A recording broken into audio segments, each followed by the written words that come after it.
Nous vous proposons une dizaine de vidéos pour remettre ou mettre du sens et approfondir ce que nous proclamons chaque dimanche, le credo. Nous allons chercher à comprendre ce qu'il se cache derrière ce vocabulaire parfois complexe et se questionner sur ce que le credo nous dit concernant les croyances de nous catholiques. Je crois en Jésus-Christ, son Fils unique, notre Seigneur. Nous reconnaissons que Jésus est Christ, Messie, qu'il est l'envoyé de Dieu pour annoncer le royaume de Dieu, le don d'amour. Jésus aime jusqu'à donner sa vie. Dans le credo de Nicée-Constantinople, on dit « Il est Dieu, né de Dieu, lumière, né de la lumière, vrai Dieu, né du vrai Dieu, engendré non pas créé, de même nature que le Père, et par lui tout a été fait. Pour nous les hommes, et pour notre salut, il descendit du ciel. »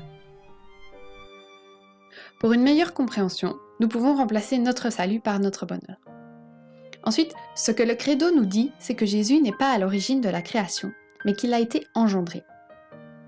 Le trop-plein d'amour de Dieu, du Père, engendre le Fils. Engendrer, c'est la relation d'amour qui crée l'être humain. Donc, on engendre un être humain et on crée une voiture, une table, tout objet. Généralement, cette partie du credo explique la Trinité. La relation entre le Père et le Fils sera appelée l'Esprit Saint. Une autre image utilisée pour parler de la Trinité, c'est l'œuf. Lorsqu'on casse un œuf, on a la coquille, le blanc et le jaune. Les trois éléments forment ensemble l'œuf. Et si nous voulons distinguer un élément des autres, nous dirons le blanc de l'œuf, la coquille de l'œuf ou encore le jaune d'œuf. Le Père, le Fils et l'Esprit Saint sont tous égaux.